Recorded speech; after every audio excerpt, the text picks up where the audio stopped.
Welcome to Boise State University in the Community. I'm your host, Megan Gibson, and we're here with a very special guest, Max Veltman, who is a professor here at Boise State University and also works with the Napa Valley Justice Center. Max, how are you doing today? I'm fine. Thanks for having me, Megan. Oh yeah, absolutely. Can you tell us a little bit about your background? Well, my background is I've been a nurse for over 20 years. I've been a nurse practitioner, a pediatric nurse practitioner for 16 years, and so I've done a lot of things over my career. I've been at Boise State teaching nursing full-time this is my 9th year, and that's what I do. It's kind of like my day job, but part of the work that I do, along with a colleague of mine in the School of Nursing, she's another pediatric nurse practitioner, her name is Karen Goddard. We both do work with the Napa Valley Justice Center. Both of us pretty much go out there one day a week, and we work with the Idaho Department of Health and Welfare with their Family and Community Services Division, and we work with foster kids providing health care services for kids in foster care. Wow, that's amazing. How did you get interested in this? Well, I was interested mainly, I've done a lot of work with different pediatric populations over the years, but when I decided, my wife and I decided to move to Boise, Idaho 10, 11 years ago, but we like Boise State and we thought it was awesome, and we just won the festival, beat Oklahoma, and so I thought, hey, Boise State sounds like a great place to be. When I came here, the college at the time had a contract with Family and Child Services, Health Welfare to just provide basic health care stuff. And so, long story short, as things progressed, where I came here and I loved the town and I really liked the campus, but then there was this contract that needed to be fulfilled because of a resignation of a faculty member. My resume kind of matched up with that, and so it just naturally fell into where I just found myself working with caseworkers, law enforcement, people who work with kids who have been abused physically, sexually, and then doing lots of different things, home visits. We had a pretty nice contract there with the Health and Welfare Department, but then some financial issues came, the recession in 08, 09, but basically that came down to the fact that since Karen and I were nurse practitioners, we essentially set up a clinic inside the Family Justice Center to provide different things. And over the years, with some funding issues, we provide different things that are going on. Right now, at this moment, we mainly just work with foster kids only, not necessarily families at risk or other people who aren't involved with the health and welfare community. But that's kind of how things have gone. But that's the reason I really got involved is it was an opportunity sitting there, and once I got into it, I really enjoy it, and I feel it's very meaningful. And as much fun as teaching undergraduate nursing students is, it's also nice to use your skills as a nurse practitioner in meaningful ways. And so absolutely, I'm into that. Absolutely. What makes the Napa Valley Justice Center different from other centers of its kind?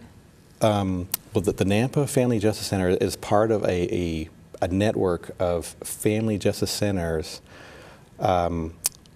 They're part of a movement. Back in San Diego in early 2000s, like 2003, 2004, the elected city prosecutor at the time, his name's Casey Gwynn, he was very frustrated that so many victims of domestic violence wanted to get away from their abuser, and usually she knew she needed to get away, fearing for her safety, literally life and death situations, would very often not leave her abuser. That's this is a worldwide problem. But one of the reasons that was so obvious to him and so frustrating was we as a society often make it hard for people who are locked in a violent relationship to get away because they're isolated, they're financially strapped and hooked up to this guy. They have kids that they take care of, and they don't have transportation, and so once they decide, if they make a decision because they're bleeding or they're tired, they're scared, and they want to get away from it, they literally can go to a police officer. But often communities have their victims have to go here to get these services, have to go there. Oh, testify in court. Oh, you need a restraining order. Go here. Oh no, this or that. And so his idea was, hey, why don't we have one place where if a victim can just make it in here, physically get in here, or if they're with a police officer, they can drive them over here, and this place would have as many services as possible they would need, so that there's kind of a no excuse model. It's like, look, if you need this, we got this. If you need housing, if you need health care, which is where we come in, if you need all sorts of anything we can do, let's provide it to you to help you get away from the abuser so you can be safe. Yeah. And that started in '03. The Bush administration funded a grant, a pretty large grant for many centers, and I believe it was 10 centers in 2005 were built, and Napa was one of them, Napa, Idaho. And ever since then, they've expanded as much as they can, and now here in Boise we have what's called FACES, a part of the same network.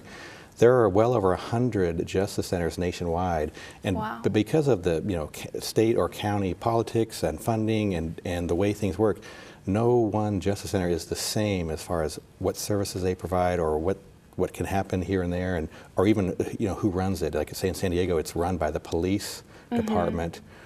In Napa, it's the city, and police officers are there, but it's not, you don't have the chief. You don't have a lieutenant in charge. It's somebody, actually, this person named Criselda is in charge of the Napa Valley Justice Center, but they happen to be city employees. But all across the country, there's different models. But the main thing is every justice center. Oh, and there's over 100 in the U.S., but there's plenty worldwide. And Europe is really taking off with this concept. But in the effort to provide as many services for people for victims of violence, it's very natural that child welfare has become heavily involved, and that's why the Family Child Services in Region 3, which is Canyon County and 5 other counties in the southwest part of Idaho, they have around 5 or 6 caseworkers who office out of this place, and so that's mainly my role and Karen's role too. Is we have our clinic, which is physically there.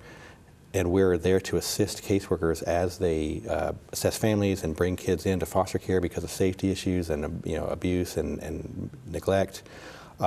Kids with health issues aren't getting their needs met. We try to assist them by essentially providing a clinic to offer services. Right now, because of funding, that's our sole focus is kids who are in the foster care system in Region 3, although we do dabble with Region 4 a little bit because of just lack of services. Well, when we went to go visit the Napa Valley Justice Center together, I noticed that there were some pictures of 2 little girls in particular. Can you explain their story? Yeah, those are very sad stories, but I'm happy to explain them to you. The first picture you probably saw was Eleanor Sinclair, and I believe she was 3. I may be off on those age, but there's a nice picture of her on a swing that we have, and we named our clinic the Eleanor Sinclair Health Clinic after her because sadly she was brutally murdered in Napa right before this grant came out. And there's some key people in Napa, some really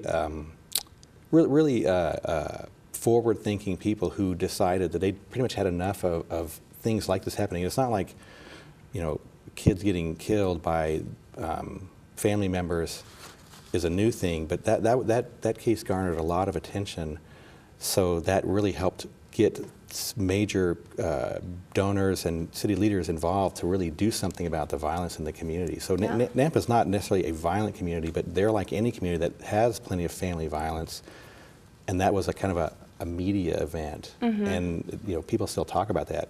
The other girl was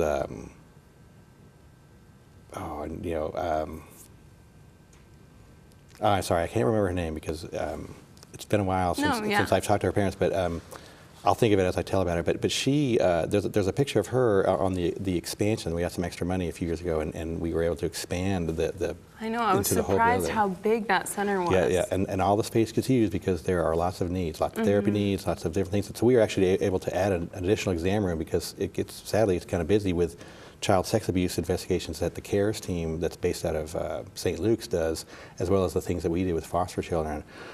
But this girl, I promise I'll think of her name soon, but she wasn't killed. She was beat up really badly, so much so that she's fairly vegetative now. She's functional and she's very sweet and she responds to you, but she does not function nearly at the same level because of the extensive injuries to her brain when she was very young. I think she's 12 now, but this happened around the same time, mid 2000s. Wow. And again, because of that media event, and because she didn't die, it didn't get as much media attention, but that really did help fund things, and that's kind of the way things work, good or bad. When bad things happen in a community, many times people look around and say, we need to do something about that, and often that comes into the form of contributions to a foundation. Foundations get motivated to build things or to initiate programs to try to reduce the violence in the community. But it is really sad when it takes a big, nasty crime that gets media attention to get us rolling. But that's kind of the way things are with, child abuse is getting a lot of attention, or child sexual abuse has gotten a lot of attention ever since the Jerry Sandusky case came about. Even though it's always existed, that sure put a spotlight on it. And then most people who are watching, I'm sure, know about last year's big domestic violence incidents with the NFL, with Ray Rice video that led to this big stink. And if you don't know about that, you just hit Google and you'll find out about it. But those big things are increasing awareness of violence, domestic violence, intimate partner violence, and child abuse, child sexual abuse. So good or bad, more people know about it, and hopefully they're horrified by it, but that can translate into supporting really important work that we do. And I like to think Karen and I, as well as a lot of really good people in the Valley, do some really good work to improve the health of kids who've been victims of violence. Yeah, that is a sad story, but leading to awareness is a good thing. Do you have any success stories you want to share with us? Well, a lot of success stories, and I can't use names or too much detailed situations, but one thing that I've really, there's two things I'm talking about. There's some specific cases. I think what we do right now, and we've been doing this particular thing for a while, is we've been doing screenings or intakes. When kids go into foster care, there's a federally mandated medical screening that needs to be done. And so that's what Karen and I do a lot of, is talking to the foster kids themselves and then the foster parents who usually just got the kids. And so it's rare that we have this normal visit with your medical provider, because parents don't know anything about the child, and sometimes neither do we. But what we try to do is we try to investigate what's going on with them. And I'd say, like, success stories, I can tell you that we've caught some major issues. And it's not like we sit there and we diagnose some major thing. We say, oh my gosh, we've got to rush her to the hospital. It's not like that doesn't happen, although one time it kind of did. That's a long story. But we do catch things that just because of the systems where computer system didn't talk to this person went and saw this doctor here, but they didn't communicate. We've actually, I've caught things with that there was, a really bad murmur in a heart that turned out to be a valve problem. And then, the most glaring example of that, of this story I'm trying to communicate here, was twin girls sitting in front of me. One is playing really normal. I think they were 5 years old, but the other twin, pale and with dark circles in her eyes. And I was kind of thinking this might happen, and I put my stethoscope on her chest, and this really strange sound, a really epic murmur with all these flows of blood going the wrong way. Basically, she had this very complicated congenital heart condition that she had been diagnosed with many years before, but because of some systemic issues and maybe a little dysfunction on their biological family's part, hadn't followed up, and probably was, I would argue, one good pulmonary infection, like a pneumonia or an influenza, one good infection would nail her.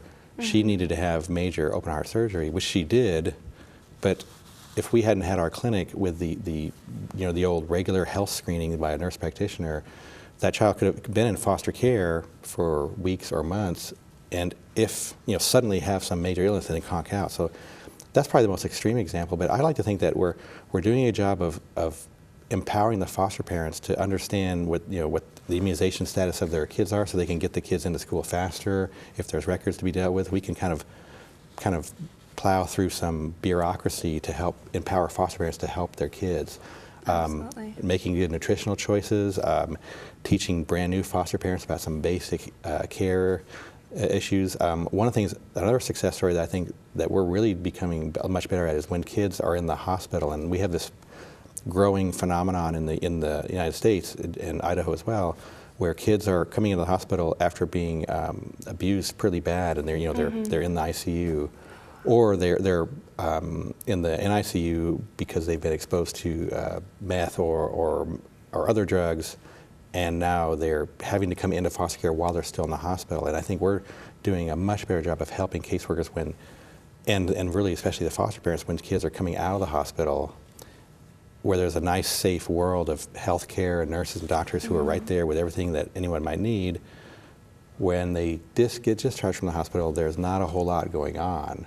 And Idaho or many other states, we do not have the infrastructure of really good, comprehensive health care services for kids who have medical issues, who are at a much lower socioeconomic status, and maybe don't have some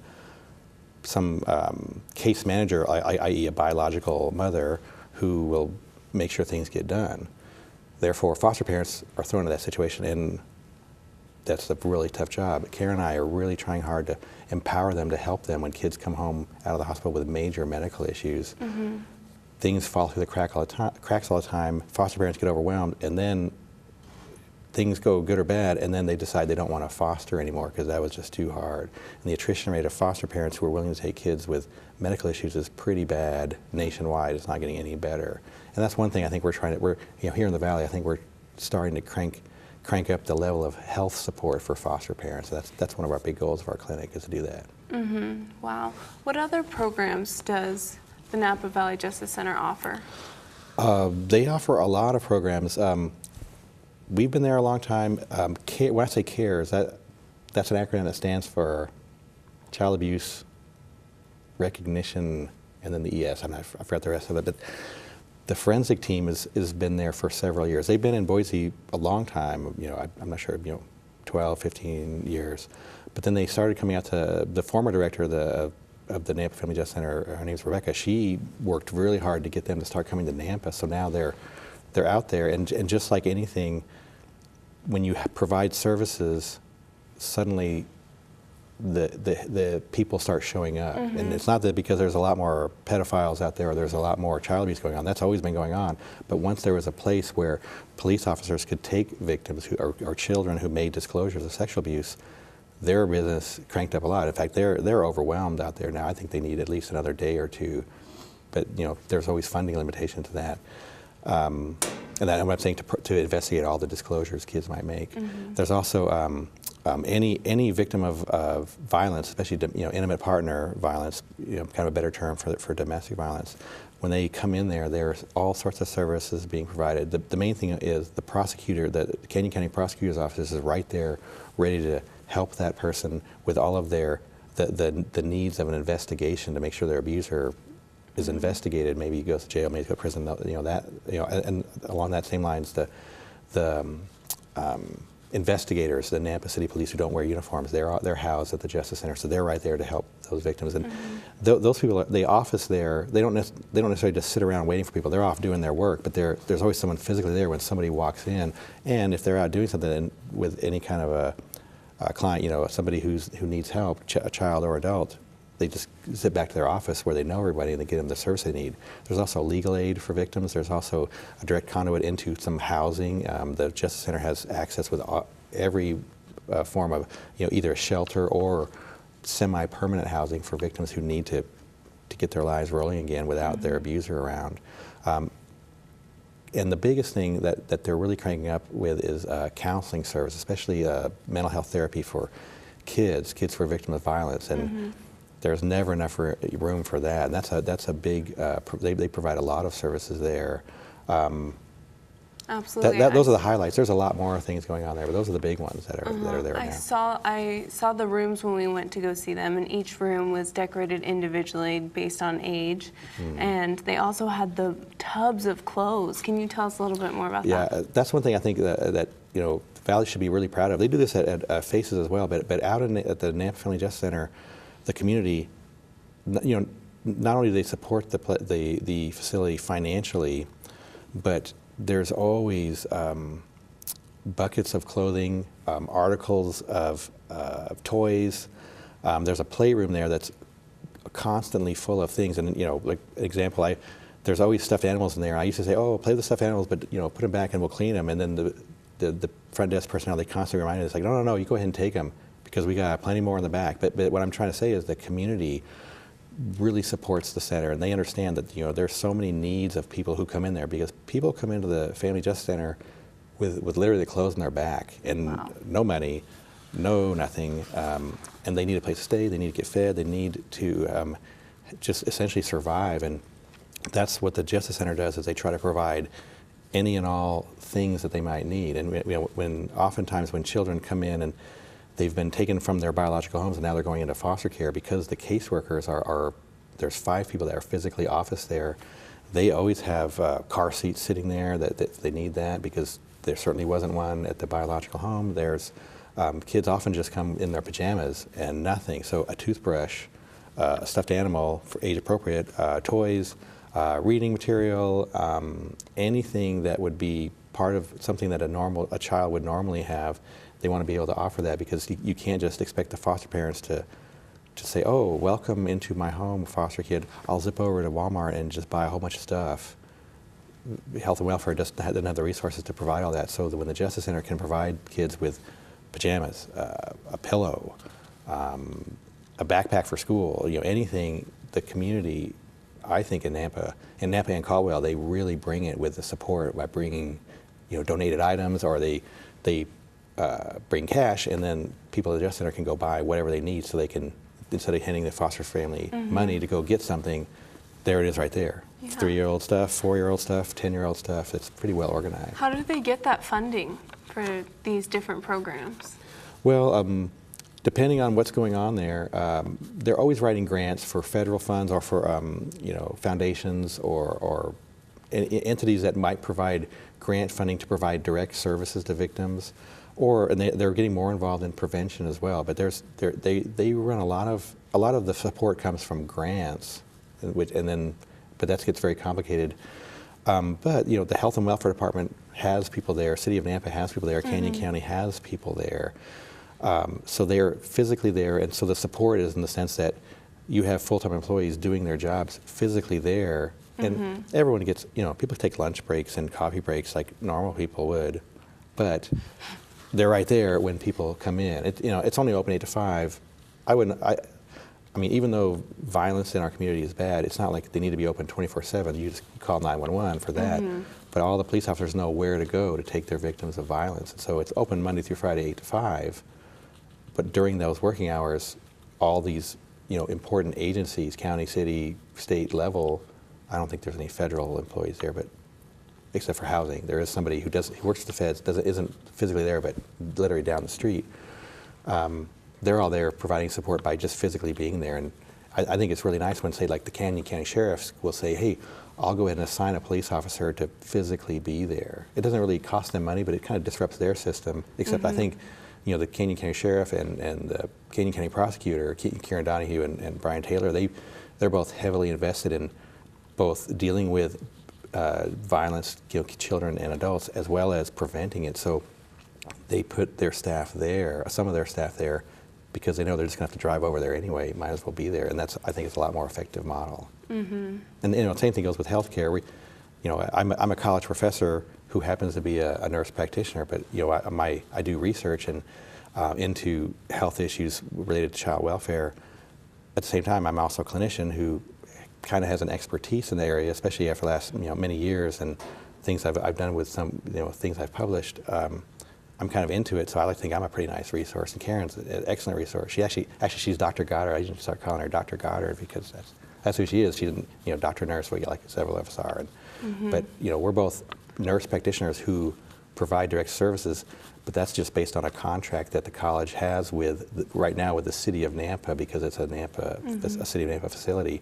But we're there essentially supporting the mission there, and there is some reimbursement because of a grant that they have for our services. Oh, and I should also mention there's another faculty member, Molly Prengeman, soon to be Dr. Molly Prengeman, who's also a family nurse practitioner on faculty here. She also is out there one day a week providing direct services to victims of domestic violence who come in. Yeah.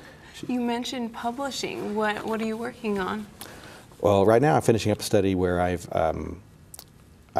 done a qualitative study where I've worked with 18 foster parents who have taken children out of the hospital into their home. Essentially, what I've mentioned before, children often end up in the hospital mostly because of significant physical abuse or exposure to nasty substances while the mom's pregnant, and therefore they're born positive with a positive drug screen.